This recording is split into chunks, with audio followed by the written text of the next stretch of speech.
Hi, I'm Emily. My dad was everything to me. We were a team, just me and him ever since Mom died when I was little. Dad was a truck driver, always pulling long hours to make sure we had enough. Every night over dinner, he'd talk about the importance of sticking it out in school, making something of myself. He managed to save just enough to get me started in college. It was at college during orientation week that I bumped into Mark. Literally bumped into him, spilling his coffee all over his shirt. "Watch it," he snapped at first, eyes flashing annoyance. Then, his face softened as he took a good look at me. "Sorry, that was harsh. Let's start over. I'm Mark." "Emily," I mumbled, still mortified about the coffee. "Really sorry about the shirt." "It's just coffee. No harm done," he laughed, waving it off. "You here to study what, Emily?" "Financial analysis," I replied. He grinned, pointing to himself. "Same here. Looks like we're gonna be classmates." Mark was charming, with a quick smile and quicker wit. We hit it off instantly. Spending time with him felt easy, like slipping into a warm bath.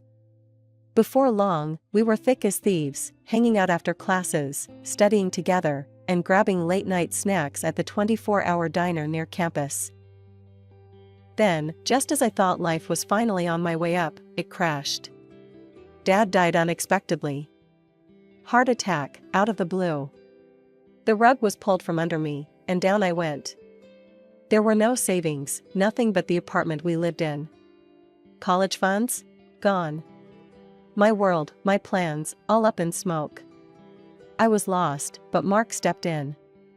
One evening, a few weeks after the funeral, he came over with a six-pack and a takeout box from our favorite Chinese place. We sat on the worn-out couch in my living room, surrounded by Dad's old books and pictures. "What about moving in together?" Mark said, his voice firm. "You know, cut down on expenses. We could make it work." I stared at the floor, not sure what to think. I don't know, Mark.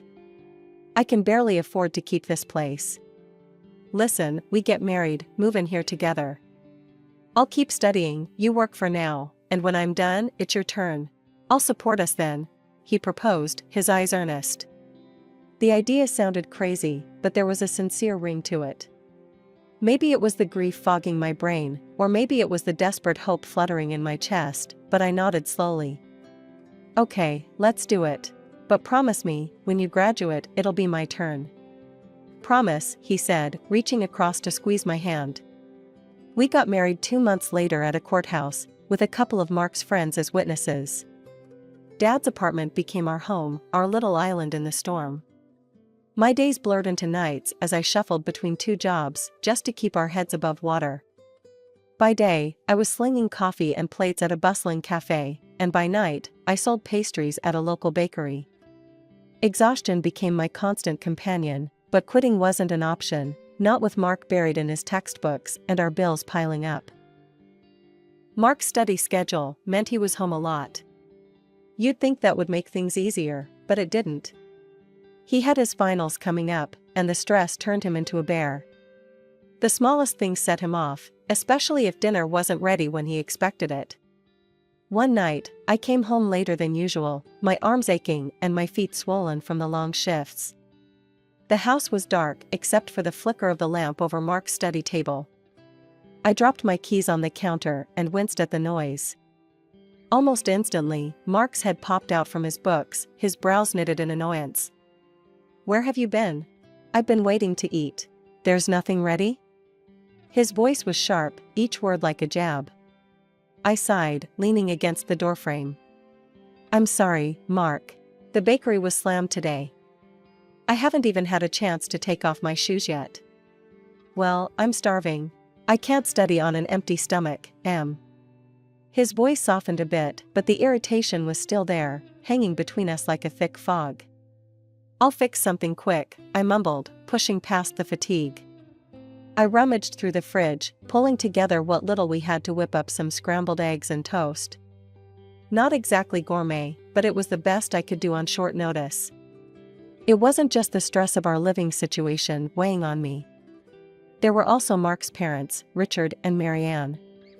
Both well-educated, well-spoken, and well-off, they never missed a chance to remind me that I didn't quite fit their idea of a suitable match for their son. Visiting them was an ordeal. Their old house was like a fortress of books and high culture. Each room overflowed with literature and artifacts from their travels around the world. The first time I stepped into their living room, Marianne had eyed my second-hand jeans and faded college sweater before offering a thin-lipped smile. "Emily, dear, have you read the latest by Jonathan Franzen?" "Oh, but of course, you've been too busy working your, how many jobs is it now?" Her tone was honeyed poison. Richard was no better. "It's a fascinating treatise on the socio-political landscape of contemporary America. But, let's discuss something simpler." His chuckle was a soft knife, and I felt my cheeks burn with humiliation. I tried to hold my own, to nod along, to throw in a comment here and there, but it was like shooting arrows in the dark. Eventually, I stopped trying. One evening, after a particularly grueling shift at the cafe, I mustered the courage to tell Mark how I felt. "Your parents, they don't think I'm good enough for you, do they?" I asked him as he clicked away on his laptop. Mark didn't look up. "Look, they're my parents. They have their ways, but they mean well." "You're overreacting." I knew then that arguing was pointless. He couldn't see it, wouldn't see it. So, I pulled back, retreating into my shell of work and solitude. Mark continued to visit his parents alone, often staying overnight. I wasn't invited, and I didn't ask to be. When Mark finally graduated and landed a decent job with a good salary, I felt a weight lift off my shoulders. Now it's my turn, right? I remember asking him one evening as we sat down for a rare quiet dinner. Mark had just started talking about his new role at the company, buzzing with excitement over the projects he was handling. "Yeah, about that," he said, his fork pausing midair. "Look, things are tight right now. The job pays well, but we've got bills, debts. You know how it is." I nodded, biting back my disappointment. "I get that, but we talked about this, Mark. It's supposed to be my turn. I was thinking I could start with just a couple of classes. I'll keep working at the bakery to help out." He shook his head, a frown creasing his forehead. "Emily, be realistic. We need every penny we can get. Forget about college for now." The resentment that had been simmering inside me boiled over. "I supported you," I snapped. "I worked 2 jobs, Mark, so you could have this, so we could have this. And now you're telling me to forget my dreams?" He didn't look at me. "It's not like that, and you know it. Things change. We need to be practical." Practical. The word hung in the air between us, heavy and cold. But before I could argue further, life threw us another curveball. I found out I was pregnant.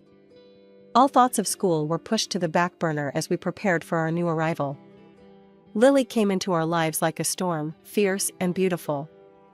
I threw myself into motherhood with all I had, but the strain on our marriage didn't ease. If anything, it grew worse. Mark was distant, often coming home late, and when he was around, he critiqued my parenting. "You need to push her more, he'd say as he watched me play with Lily. "She needs to start learning early. I've signed her up for French lessons and a toddler developmental center." "She's 2, Mark," I would protest, feeling the familiar flare of anger. "She needs to play, to be a kid." Mark had been sorting through some papers, not really listening. At that, he looked up, his expression hard. "Maybe if you had some education, Emily, you'd understand the importance of what I'm doing for her." The words said a lot. They said I was just the uneducated wife, good enough to work and pay bills, but not good enough to be a real partner in raising our daughter. When Lily turned 5, the gap between me and my family widened into a chasm. Mark's parents took it upon themselves to completely oversee her upbringing. They showed up at every school event, every concert, parading around as if they were the primary caregivers. Mark didn't just allow this, he encouraged it. It got to the point where he actually forbade me from attending school events. Emily, you don't have the education to understand what's going on there. It's best if you stay home, he said one evening, his tone final, leaving no room for argument. I felt my face flush with hurt and anger. So, what?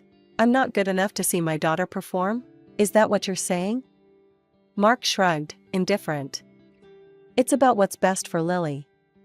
My parents can provide the kind of support and image we need to project. You being there, it's just not right. I was stunned, words failing me as the sting of rejection from my own husband sank in. This wasn't just about me anymore, it was about our daughter, and the warped lessons she was learning about worth and family. Lily's behavior started changing too. She no longer saw me as an authority figure, much less a mother. When I asked her to tidy her room or finish her vegetables, she'd scoff and say, "Grandma says I don't have to listen to you." It broke my heart every single time. As Lily grew older, her disregard turned into embarrassment. One day, when Lily was about 13, she had friends over for a study group. I was vacuuming, lost in my thoughts about how distant our relationship had become. I turned the corner into the hallway, and there was Lily, her friends trailing behind her. Seeing me, she hesitated for just a second. Her eyes darted from me to her friends, and then, as if she'd made a decision, she said, "Oh, that's just the housekeeper." The words hit me like a physical blow. I stood there, frozen, as her friends nodded casually and followed her into the room. As soon as I was sure they were out of earshot, I rushed to the bathroom, tears streaming down my face. How had it come to this? How had I become a stranger in my own daughter's eyes? That evening, after Lily's friends had left and we were alone in the kitchen, I confronted Mark. "Did you know what Lily calls me in front of her friends? The housekeeper. That's what she thinks of me, thanks to you and your parents." Mark didn't even have the decency to look surprised. He just kept scrolling through his phone. "Well, what did you expect, Emily? You set yourself up for that by never pushing back. If she doesn't respect you, it's because you never demanded it." I stared at him, the man I had married, the man I had supported through college, and didn't recognize him.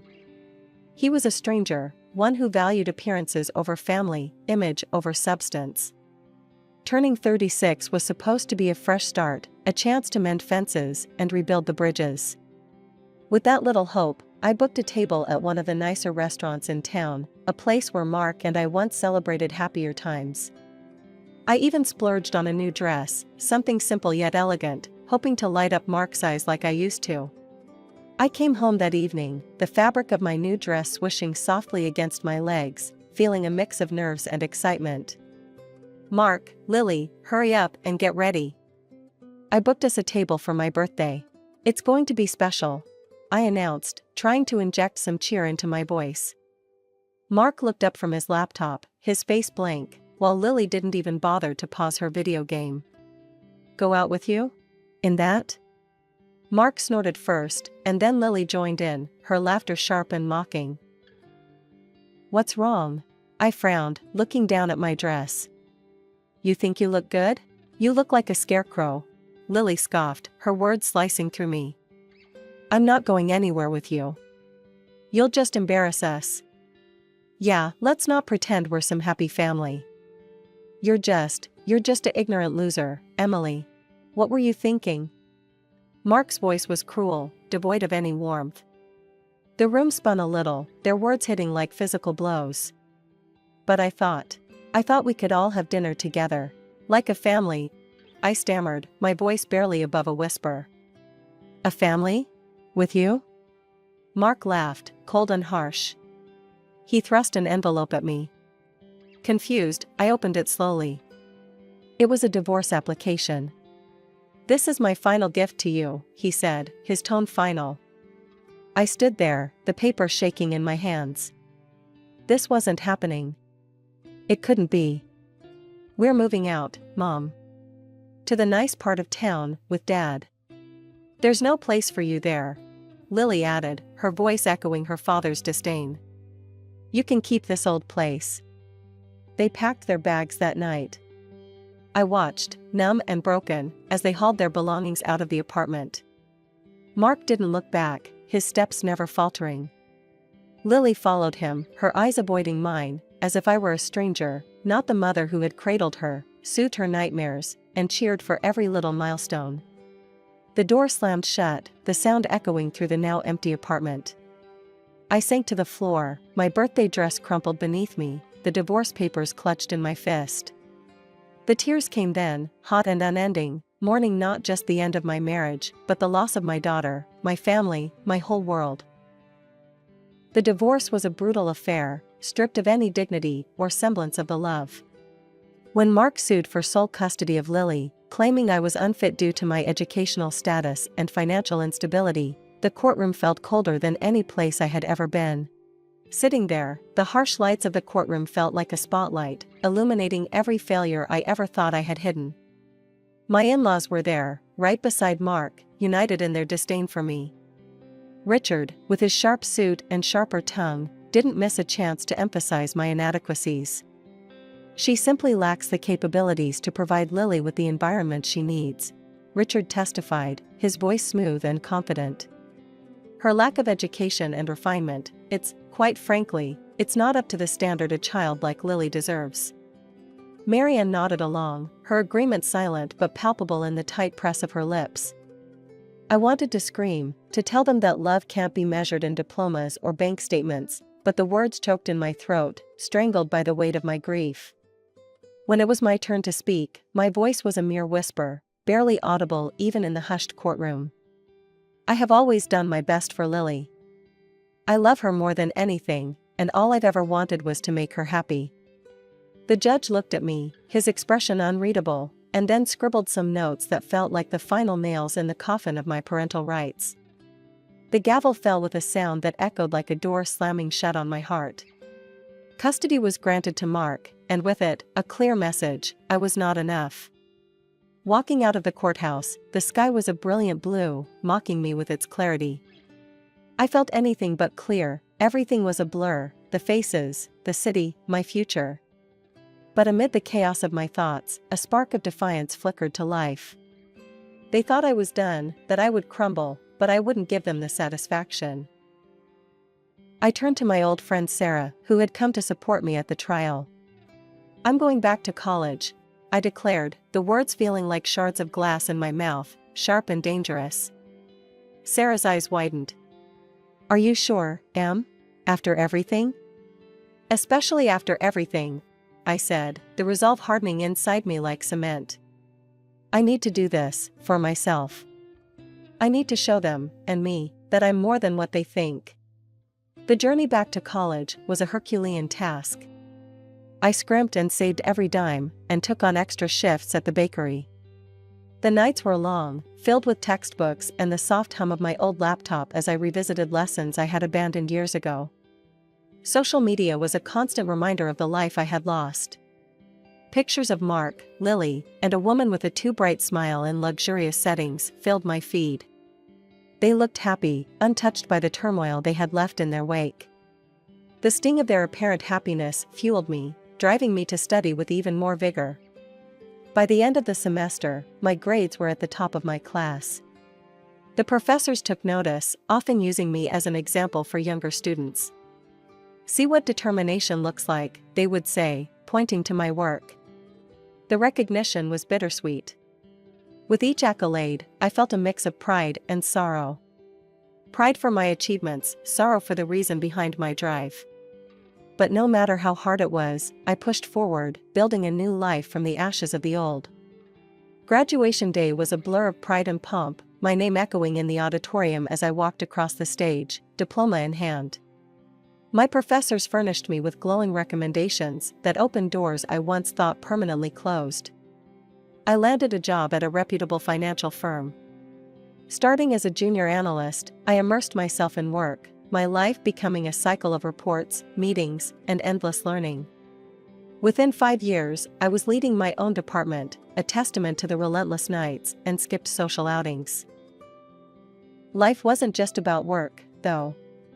I bought a sleek, new car, one that hummed under my touch and gleamed under the city lights.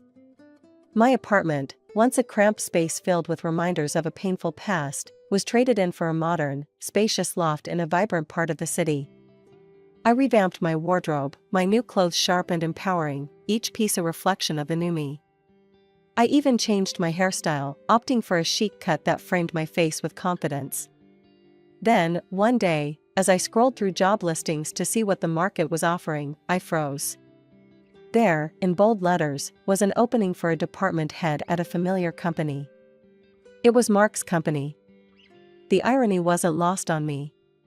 A wicked part of me buzzed with the thrill of the potential drama. I applied, driven by the desire to restore justice. The interview was a series of rapid-fire questions, my answers sharp and sure. The panel was impressed, and by the end of the week, I had the job. The head of the company, Mr. Clarkson, introduced me to my new team. "Team, this is Emily. She'll be taking over as your new department head. I expect everyone to give her your full cooperation." The room was a mix of curious and welcoming faces, but one stood out, his expression unreadable. Mark. His shock was palpable, his eyes widening as he took in my transformation from the woman he once discarded to the boss he now had to answer to. After the introduction, Mark lingered, his pride obviously bruised. When we were alone with Mr. Clarkson, he couldn't hold back. "Why her? I applied for this position. I have more experience with the company." Mr. Clarkson looked from Mark to me, his expression calm. "Mark, while your familiarity with the company is appreciated, it's the broader expertise and strong leadership skills we need for this role.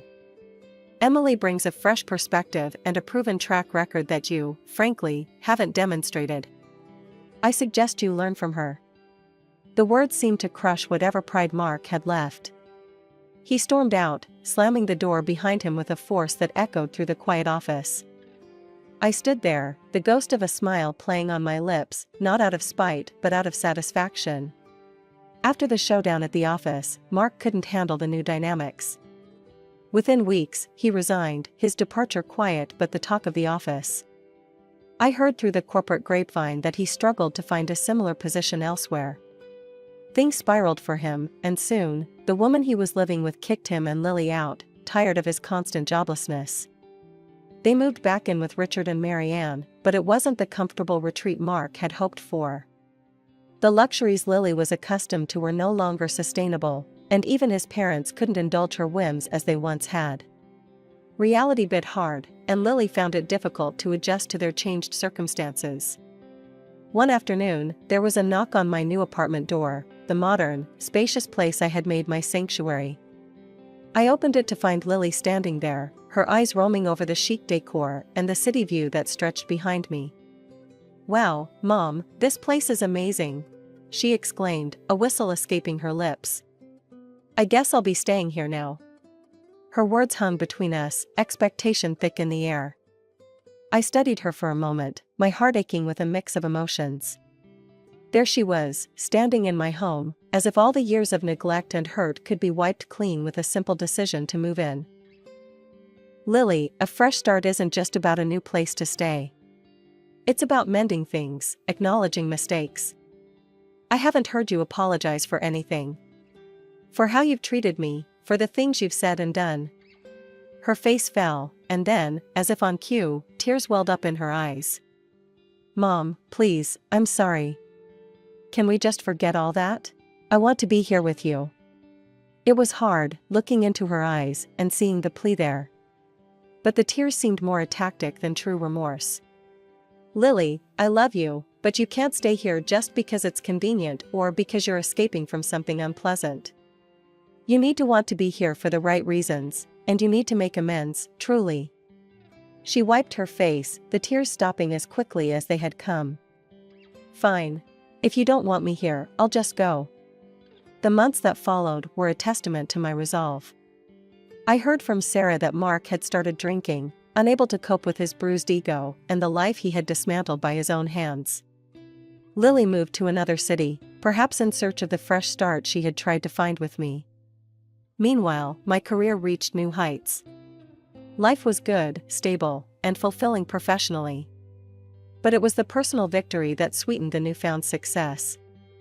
I met Tom at a conference. His kindness and understanding were a balm to the scars left by my first marriage. We connected over shared interests, and soon, friendship blossomed into love. We married quietly, a simple ceremony with a few close friends. As I stood there, exchanging vows with Tom, I realized I had found my peace. The past was behind me, and the future was a promise I was ready to keep.